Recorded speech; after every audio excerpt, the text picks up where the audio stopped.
my God, that looks Can we send that to? At this point, you're probably thinking the exact same thing I am. How the hell did I get here?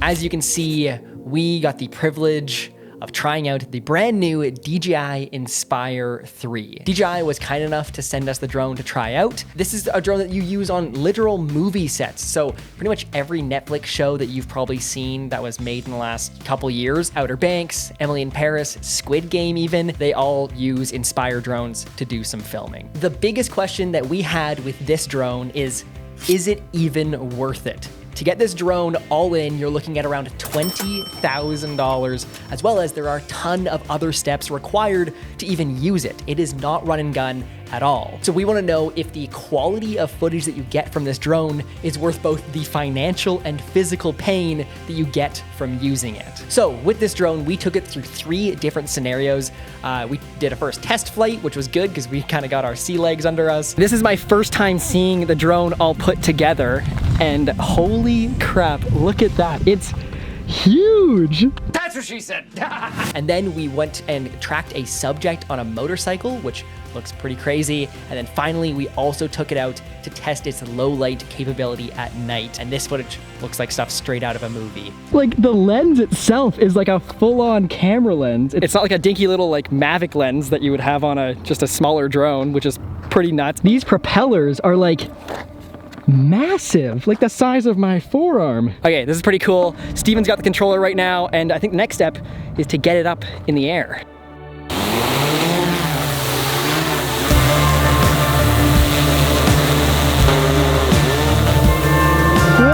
First impressions are, it is pretty loud. Like it sounds like a literal helicopter. So you're definitely not gonna be doing any stealth flying with one of these things. You've also got this this chest strap here. Makes you look real official too. Yeah, I look like a real pro. It's no messing around. So the drone is up in the air. I think the next thing is to just get some footage with it and film something. So let's do that. But you'll notice that some of the first footage we got with it has this horrible vignetting on it. That's from a really crappy ND filter that we used. So bear with us. We ended up taking it off after the first flight. So the first couple shots look like garbage, but everything else looks amazing. Okay, so we've been flying it around for a little bit, like the last 20 or 30 minutes here, and just testing it out.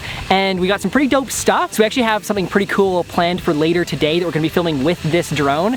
So I think what we're gonna do is we're going to go home, kind of recharge everything, get it all ready, and we'll see you guys in a couple hours at our next location. See you there.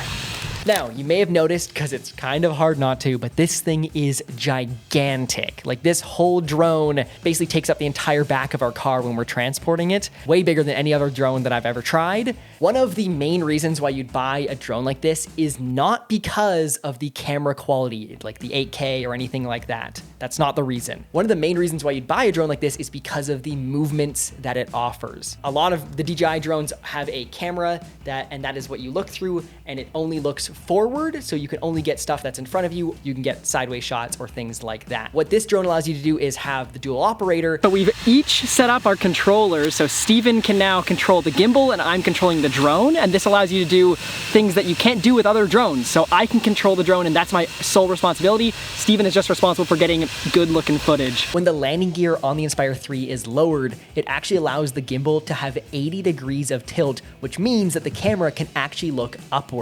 This gives you a really unique perspective and is also new to the INSPIRE 3. These are the types of drone movements that you will see in TV shows and movies, and they align very closely to what a helicopter camera could get. That's what you're paying for with a drone like this. Now, you may have seen that we've actually used the INSPIRE 1 before. Our buddy Aiden Feds owned one. The problem with that drone is that it did not have an FPV camera, meaning that both the operator and the camera operator had to look through the actual main camera, which meant that you could only fly the drone using line of sight. This makes it extremely difficult to use because you don't really know where the drone is going half the time, and Aiden ended up crashing the drone because of that fact. So the Inspire 3 fixes all of that by having an FPV camera that the drone operator can actually look through. This FPV camera is also night vision, so we'll be testing that out a little bit later. When it comes to actually controlling the drone, however, it is the exact same as any other DJI drone. It's just bigger. This does mean that you do need to kind of give it a bit more space to stop and slow down because it's has a lot more momentum and mass to move around. But other than that, you take your hands off the sticks and it just hovers there. It's super easy to control. Something that's pretty cool about this drone is that it is, I think, pretty sure it's the fastest drone that DJI offers, apart from the FPV drone, because it goes 94 kilometers an hour, which is ridiculous. And it makes it so you can actually track some cars and motorcycles at pretty decent speeds.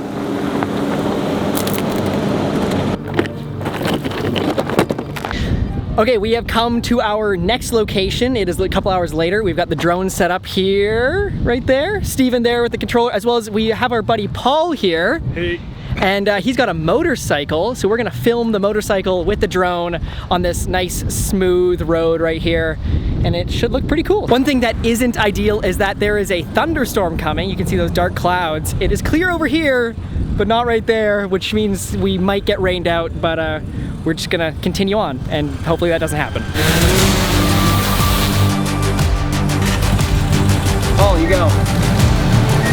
Along with the DJI INSPIRE 3, DJI also released their brand new ZenMoose X9 8K camera.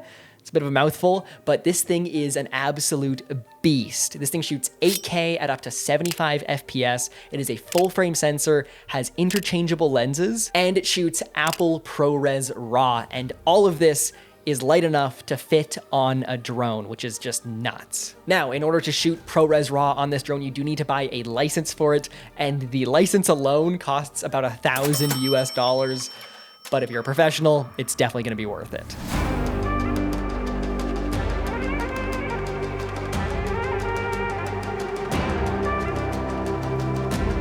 This is gonna be sick. Just keep going. Just keep going. Oh, shit. Oh my God, this is sick.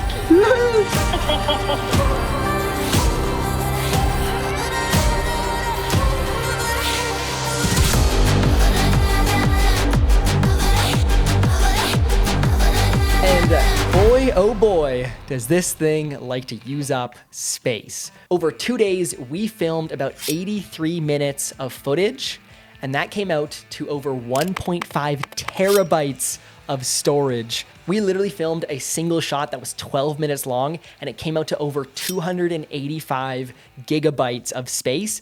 That's literally 18 gigs for every minute that you film. So if you buy this drone, make sure you get a couple extra hard drives with it as well. And if you accidentally leave it recording like we did, you're gonna pay for it. Oh, this one looks so good. We're running because we're trying to get a different vantage point, but we're running out of battery on the drone. Okay, I think we're here. This is good. Slightly.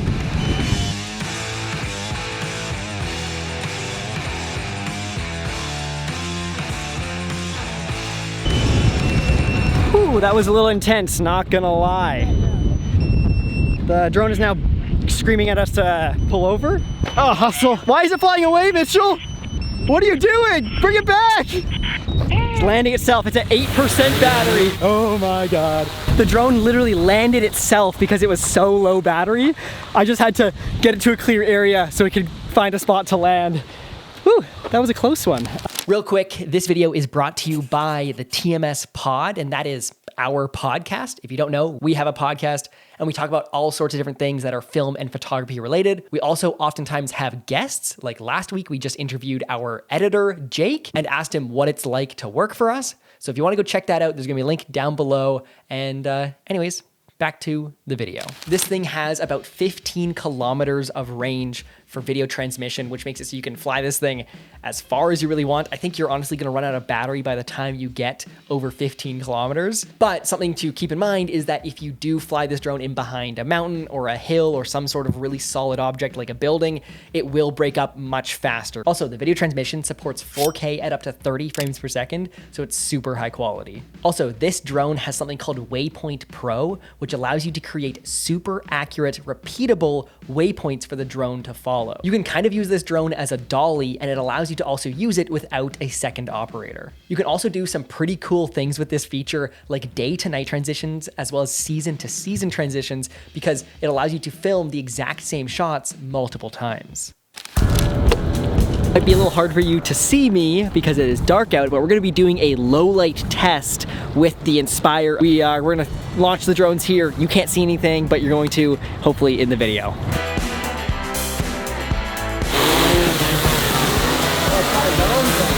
The drone is way out over there. So far it's doing quite well for low light, and the only light it has is from the city, and it's looking pretty cool.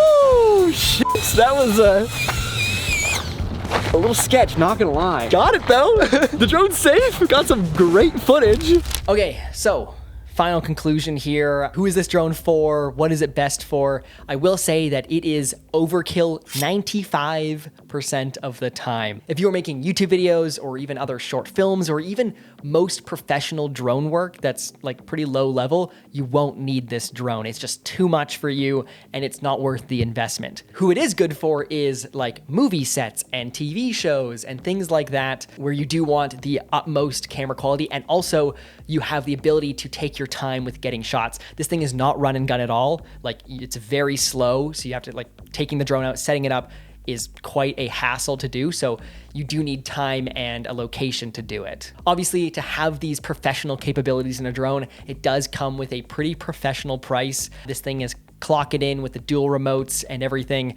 at over $20,000, so it's not gonna be a cheap drone, and it is going to be quite the investment for anybody who looks to buy one. If you're looking at getting this for your own video production business, I would honestly say that your entire business might end up being drone operating if you do get one of these drones. So just keep that in mind. I will say that probably one of the nicest features is just the types of movements you can get with this drone. The fact that you can have a drone operator that's just controlling the drone, and you can have a separate operator that's controlling the camera, and getting those like strafe movements where the camera is not looking directly where the drone is going like all other drones is really nice, and definitely separates the quality and gives you that quality footage.